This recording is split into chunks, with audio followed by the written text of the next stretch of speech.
Welcome to Musical Fidelity.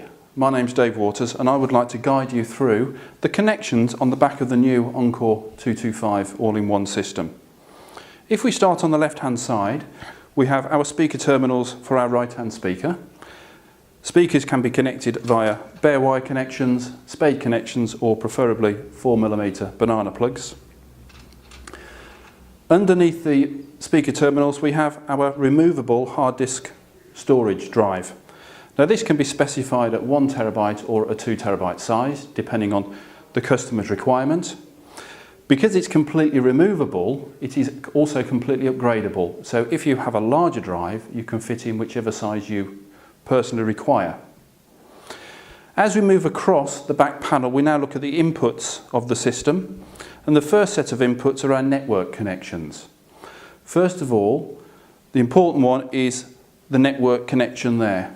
This has to be connected to an internet router at all times, and there are a number of reasons for that, which include we will be auto-updating the system as we add additional features.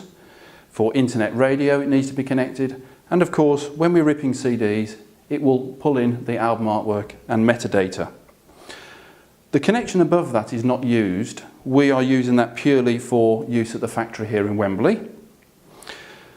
Next to these two connections we have 3 USB flat connectors, the top one being specified at USB 3, which is about 10 times faster than conventional USB 2 connections. These will be used at some point for expanding the system with external hard drives, playing off a memory stick, using it with a Bluetooth adapter or even a wireless adapter. As we move across the inputs on the back panel, we have 3 sets of analog inputs. These can be used for expanding what we can play through the system, which could include plugging a record player phono stage into this and your record player into its phono stage and simply connect it into one of the auxiliary analog inputs. We have 2 other analog inputs, and again these can be used for third-party analog devices, including a tape deck should you wish to plug that through the system. Beneath the analog connections we have 4 digital connections, 2 coax and 2 optical connections. Once again these can be used for adding additional products or components into my system, which could include smart television, Freeview box, Blu-ray player or games console. As we move along the back panel we go to the outputs. We have 2 sets of analog outputs, including a line output which could be used in conjunction with one of the line inputs for use with a tape deck, creating a tape loop. We also have preamp outputs which could be used with an external power amplifier, an additional integrated amplifier for biamping, or even an active subwoofer.